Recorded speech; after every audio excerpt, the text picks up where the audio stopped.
कहानी दरियागंज के बहुत पुराने इलाके में रहने वाली एक बूढ़ी महिला की कहानी है, जिसका इस दुनिया में कोई नहीं था।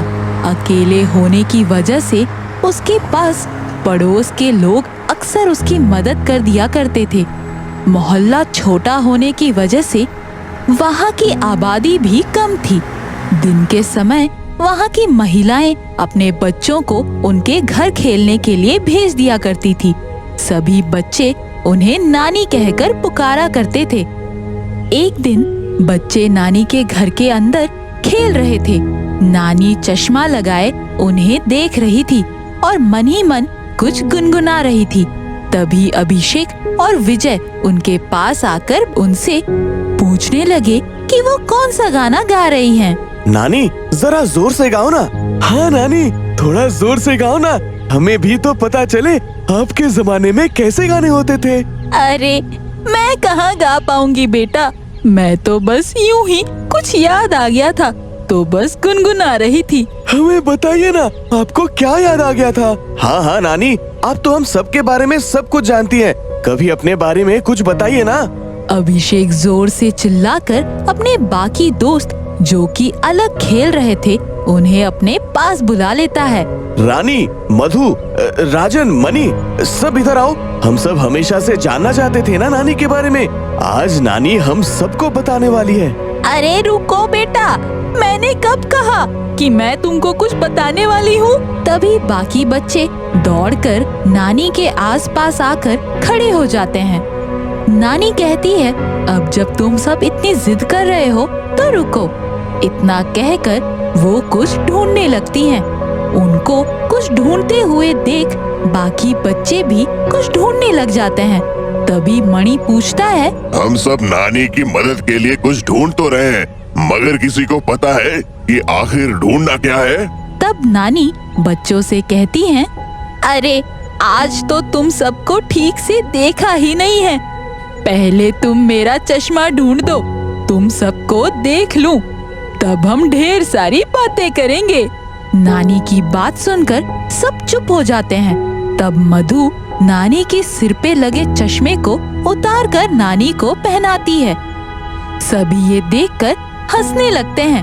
तब रानी कहती है, नानी इस बार तो हमें सच में लगा कि आपका कुछ गुम हो गया है और हम सब बिना सोचे समझे आपकी मदद करने लगे। देखो ना, पहले पता होता कि आप चश्मा ढूंढ रही हैं तो कब का आपको ढूंढ कर दे दिया होता। नानी, आप ये गलती रोज करती हैं। रोज चश्मा सिर पर लगा लेती हैं और हम आपके सिर से उतारकर आपकी आंखों में पहनाते हैं। अगर मान लो कभी हम में से कोई आपकी मदद के लिए नहीं पहुंचा तो अब आप याद रखा कीजिए कि आपका चश्मा हमेशा आप अपने सिर पर लगाकर भूल जाती हैं। सभी बच्चे फिर से नानी को अपनी कहानी सुनाने के लिए जिद करने लगते हैं। तभी बाहर से कुछ गाने बजने वालों की आवाजें आने लगती हैं। सभी बच्चे बाहर की ओर दौड़ते हैं। अरे झांकी आई, झांकी आई। नानी अपने घर में अकेली रह जाती हैं। वो अपने घर में इधर उधर घूमते हुए अपना चश्मा फिर से अपने सिर पर लगा लेती हैं और घर के काम करने लगती हैं।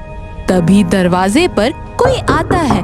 नानी धीरे धीरे दरवाजे की तरफ जाती है और खड़े इंसान को ठीक से देख नहीं पाती। वो इधर उधर अपना चश्मा ढूंढने लगती हैं। तभी सामने खड़ा व्यक्ति उनके सिर से चश्मा उतारकर उनकी आंखों में पहना देता है। चश्मा पहनते ही नानी उस व्यक्ति के गले लग जाती है। ये व्यक्ति उनका बेटा है जो अपने परिवार सहित उन्हें अपने साथ ले जाने आया है। माँ, बहुत हो गया, कब तक ऐसे यूं ही अकेले रहेंगी आप? चलिए हमारे साथ। हाँ माताजी, इस बार आपको हमारे साथ चलना ही पड़ेगा।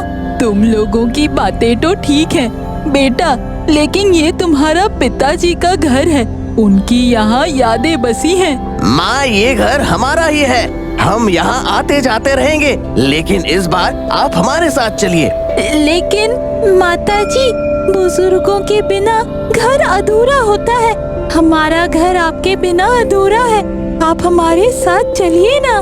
नानी दोनों की बातें सुनकर अंदर जाती हैं और अपने हाथ में एक तस्वीर लेकर आती हैं। चलो बेटा, अब मैं अकेली तुम्हारे साथ नहीं, तुम्हारे पिताजी के साथ तुम्हारे घर चलती हूँ। सभी खुशी खुशी वहाँ से चले जाते हैं।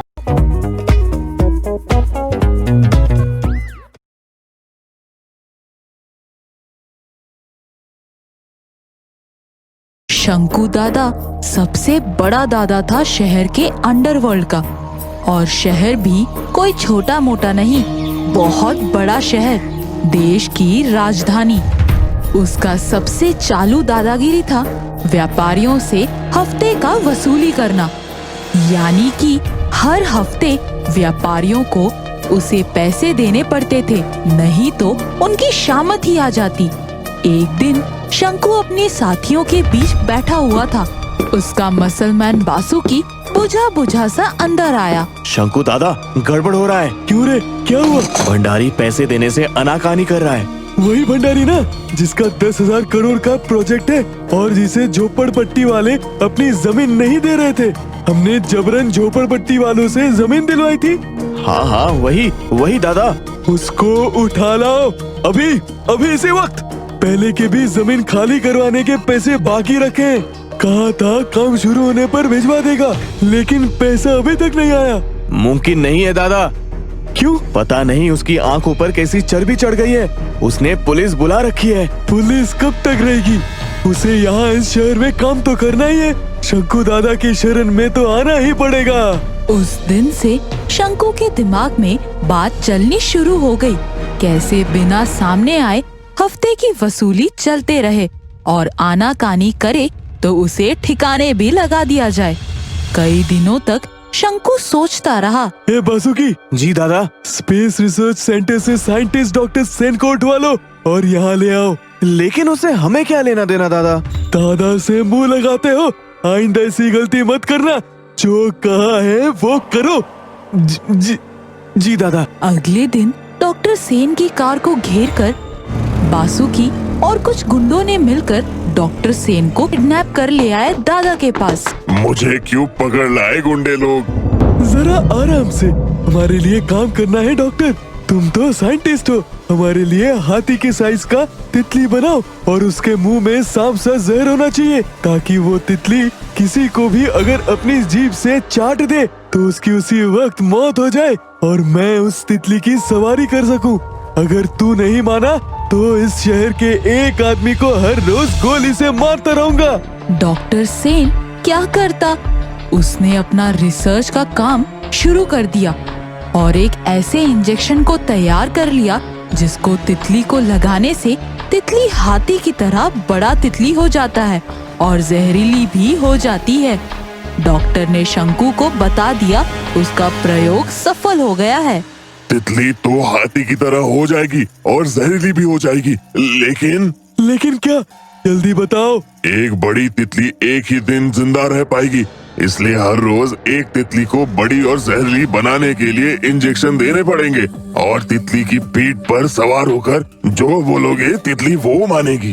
तो परेशानी किस बात की? तू तो रहेगा हमारे साथ। डॉक्टर सेन समझ गया कि उसकी जान शंकु से नहीं छूटने वाली। अगले दिन शंकु बहुत सारे तितली इकट्ठा करवा कर रखवा लिए। डॉक्टर ने एक तितली को इंजेक्शन लगा दिया, वो बढ़ने लगी।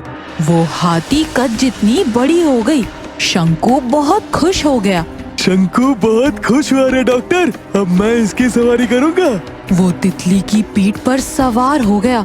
तितली उसे लेकर उड़ चली। शंकु बहुत खुश हो गया। वो वापस जमीन पर लौट आया। कल इसके जहर की परख करूंगा। इसके पहले जहर से उस भंडारी को मारूंगा जिसने मुझे पैसे देने में आनाकानी की। अब मुझे कोई पुलिस भी नहीं पकड़ पाएगी। दिन ढलते ही वो तितली मर गई। अगले दिन दूसरी तितली को इंजेक्शन लगाया गया। उस बड़ी सी तितली पर सवार होकर शंकु उड़ता हुआ पहुंच गया भंडारी के पास। भंडारी उस बड़े से तितली को अपने पास आता देख बुरी तरह घबरा चुका था। ये मैं हूँ भंडारी, शंकु दादा। मैं किसी धोखेबाज को नहीं छोड़ता। अभी तू गया। उसने तितली को हिदायत दी भंडारी को चाटने की, मगर तितली ने लंबी सूंड सा जीभ निकालकर शंकु को ही चाट दिया। एक झटके में शंकु की मौत हो गई। तब दिन भी ढल गया था। बड़ी सी तितली भी वहीं लुढ़क कर मर गई। और उस तरफ डॉक्टर सेन कह रहे थे, साइंटिस्ट को किडनैप करोगे तो यही होगा, गुंडा मवाली कहीं का।